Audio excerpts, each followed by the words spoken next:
Welcome back, fancy lords and ladies. I'm your host, the fanciest man of Cornwood, and back with you tonight for another deck tech. If you've been following the channel, I know it took a little bit for me to post before my last or after my last video, but that's because I was actually at Board Game Geek Convention 2024 this last week. So I want to thank everyone that I got the chance to meet and play games with and just have fun with over that last week or so.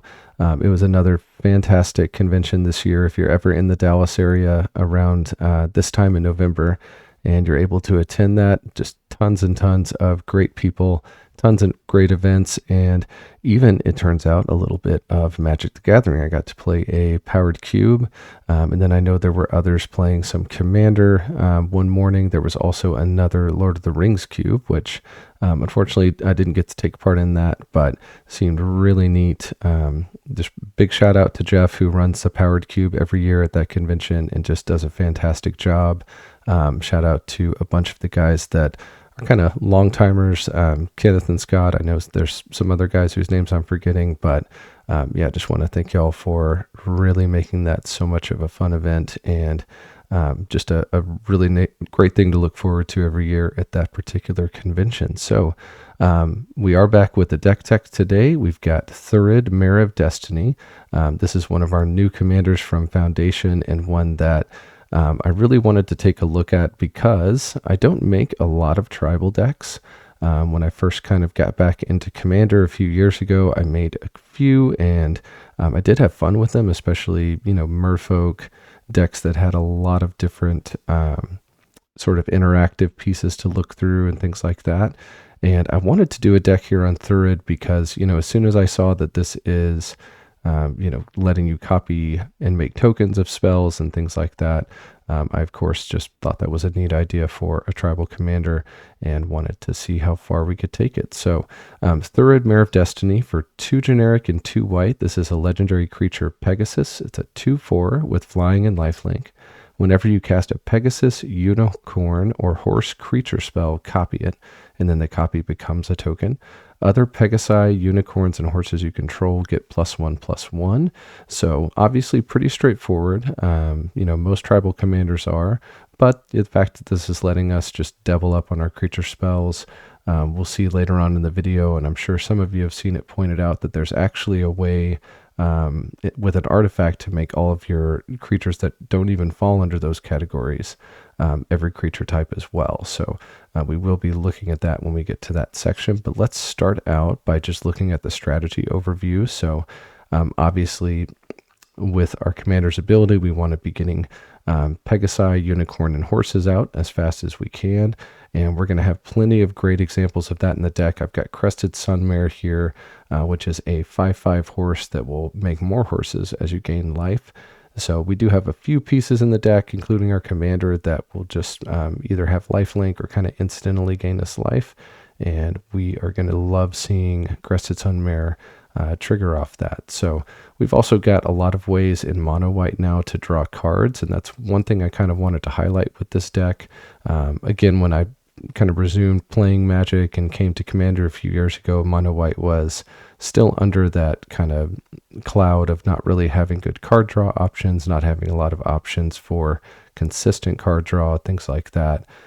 Alms Collector is just one example now of just a multitude of cards that mono white has access to that are going to allow us to not just draw cards, but actually have kind of consistent permanent card draw on the field. And that's really nice. And hey, if we can find a way to copy an Alms Collector, then we're going to be drawing 2 cards every time an opponent would draw 2, instead of just that one effect being out. And then, of course, in mono white, famously, there's some excellent removal as well, some great interaction.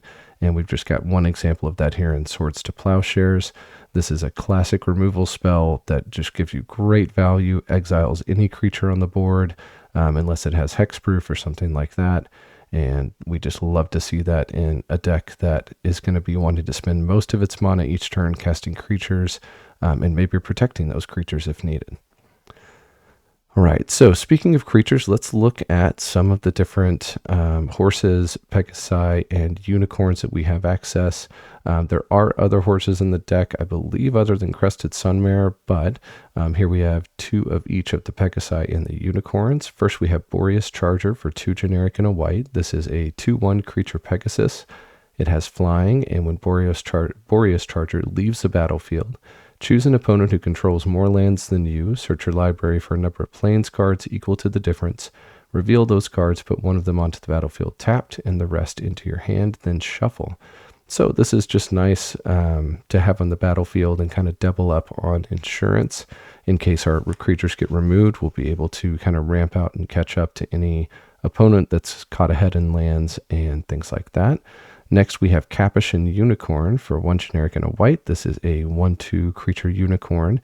It has an activated ability, 1 generic and a white, tap, sacrifice Capuchin Unicorn, destroy target artifact or enchantment. So again, when we're making 2 of these, we're able to double up on this effect. And if nothing else, we have our token that at instant speed, we can just use 2 mana and remove any kind of troublesome artifact or enchantment from the board.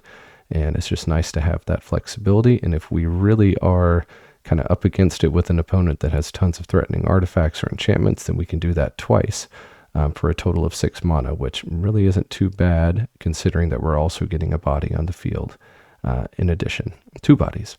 Next, we have Regal Bunnicorn for 1 generic and a white. This is a star creature rabbit unicorn. Regal Bunnicorn's power and toughness are each equal to the number of non-land permanents you control.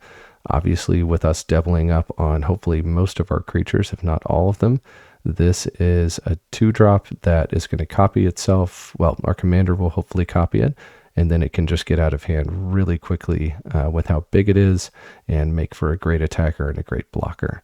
So last, we have Shepherd of the Clouds for 4 generic and a white. This is a 4/3 creature Pegasus with flying and vigilance. When Shepherd of the Clouds enters the battlefield, return target permanent card with mana value 3 or less from your graveyard to your hand. Return that card to the battlefield instead if you control a mount. Spoiler alert, we're not going to be doing that second bit because we don't have any mounts in the deck. But, you know, again, with us making 2 of these or making a token copy of this when it comes down, hopefully, that's pretty good value for 5 mana to be able to just get some of these permanents back. Obviously, it works well with cards like Boreas Charger and Capuchin Unicorn that don't necessarily mind going to the graveyard, so we can get those other benefits as well.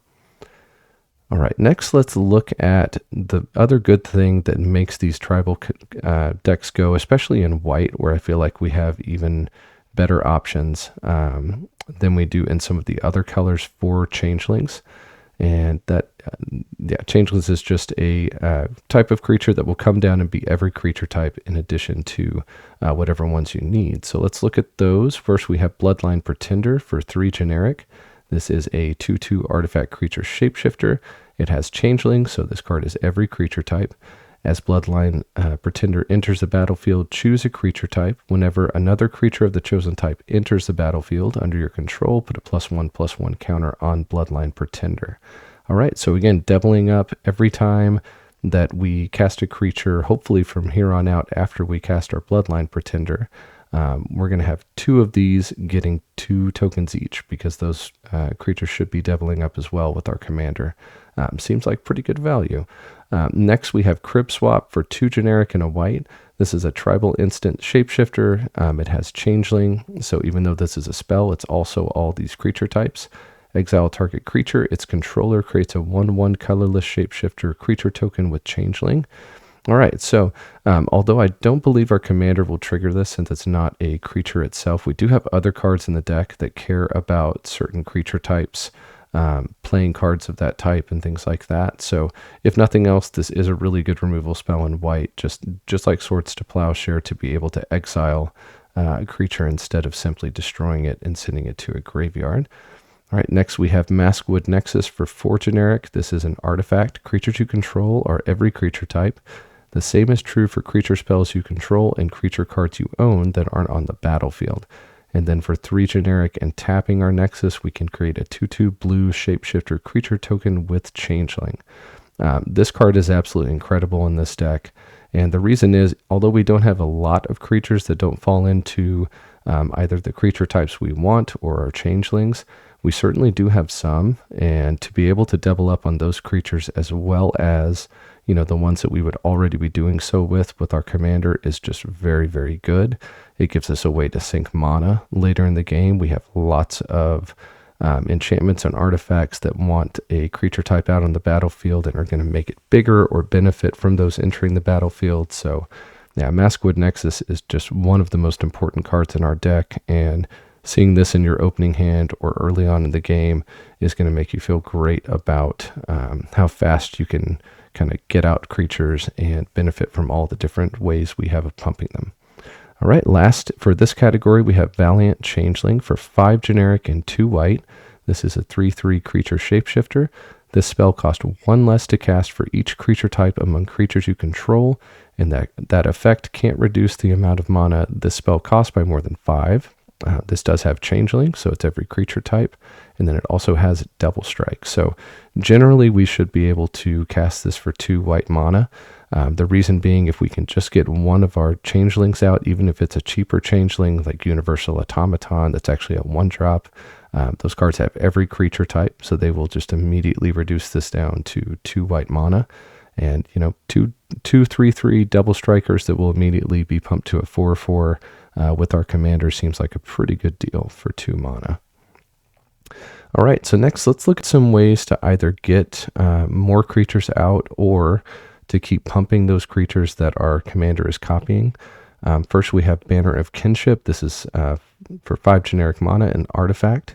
As this artifact enters, choose a creature type. This artifact enters with a fellowship counter on it for each creature you control of the chosen type. And then creatures you control of the chosen type get +1/+1 for each fellowship counter on this artifact. So you'll notice the expansion symbol there. This is a card from Foundations. I think this is a card that makes just tribal strategies, tribal commanders even better. It's not that we don't have enough of those artifacts, but I will say this artifact is a strict upgrade on some of the others out there that want to pump a creature type, simply because, instead of giving a +1/+1 across the board, which even a lot of cards in this deck do, this is going to have the possibility of just massively pumping those creatures and, for 5 mana, making for some lethal swings depending on how many creatures we have out. A lot of our creatures have flying, so they have evasion baked in, and this just makes that evasion even better and even more deadly. So yeah, I think I'm going to be on the lookout for this if I'm opening Foundations packs or anything like that, because it just is going to work with so many tribal strategies so well. All right, next we have Erratic Portal for 4 generic. This is an artifact. Has an activated ability for 1 generic, and tapping it, you can return target creature to its owner's hand unless its controller pays 1. I believe we've looked at this before on the channel. This is a fantastic, repeatable way to get your creatures back in your hand. Obviously we want to be targeting our bigger creatures or our creatures that making multiple copies of can kind of snowball quickly out of control. But this is a just wonderful way of doing that over and over. Also, if we're playing someone that we know is going to be running a lot of interaction, maybe their commander is one that just kind of removes creatures on its own or something like that, this is a fantastic way to protect our creatures as well, and protect our commander if we need to do that.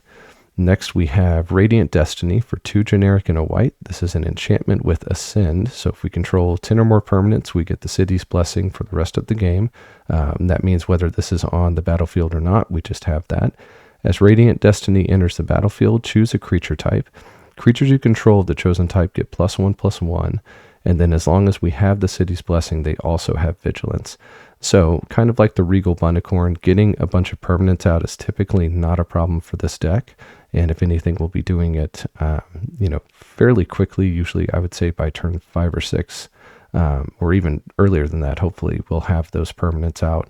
So getting the City's Blessing and getting that Vigilance should be pretty trivial. And it's just another good way to pump whatever creatures we have out on the board. All right, last we have Stormherd for 8 generic and 2 white. This is a sorcery with create X 1/1 white Pegasus creature tokens with flying, where X is your life total. Obviously, getting up to that amount of mana can be difficult, but we do have ramp in the deck. There are games in Commander that will go long, and basically, if we can play this and our life total is anything close to our starting life total, or we've managed to keep it, in the 30s, something like that, then this will be a win condition for the deck. All right, lastly, let's look at some card draw in mono white. Again, when I came back to playing Commander a couple of years ago, I think maybe 3 or 4 years ago at this point, mono white was really not in the state it is now as far as having a bunch of options for card draw. It was kind of relying on artifacts and almost completely artifacts to get that card draw. That's just not the case anymore. We have tons of good card draw now in white. We even have repeatable card draw, as you're going to see here.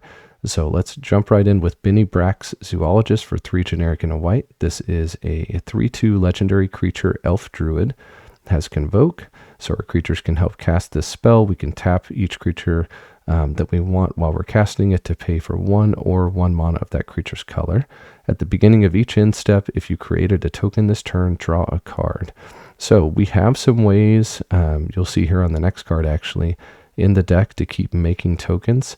And Benny Brack's is incredible as a card draw engine because our commander should ensure that we get to do that at least once per turn cycle.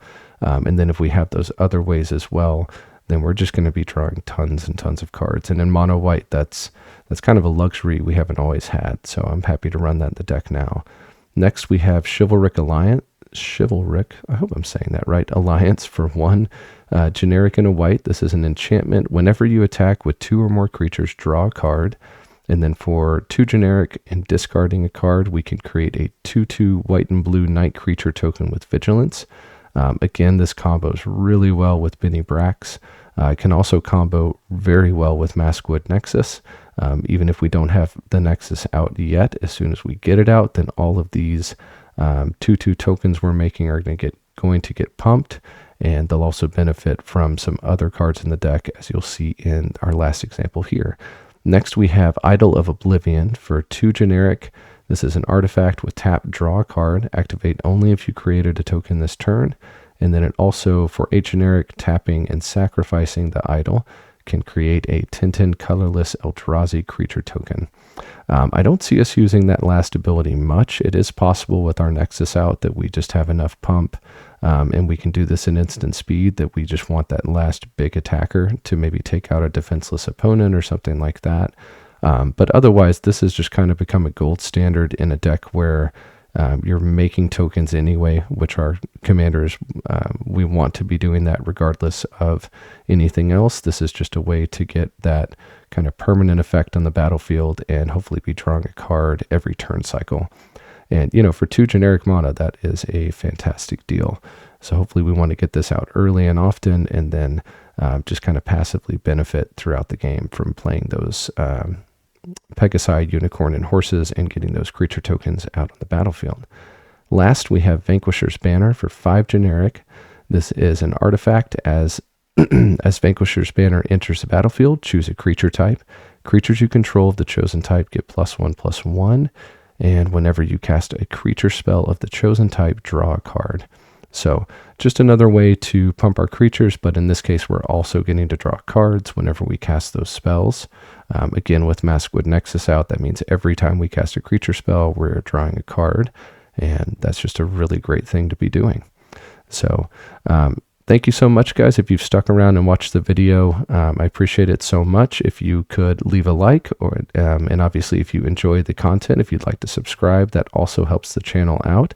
I will be posting some more this week and then kind of back to a more routine schedule of putting out videos. But if there's ever anything you'd like to see, or if you have any ideas to help make this deck even better, or have some kind of suggestions with how I've made the deck, feel free to leave a comment below. Otherwise, thank you so much for stopping by, and keep playing Commander.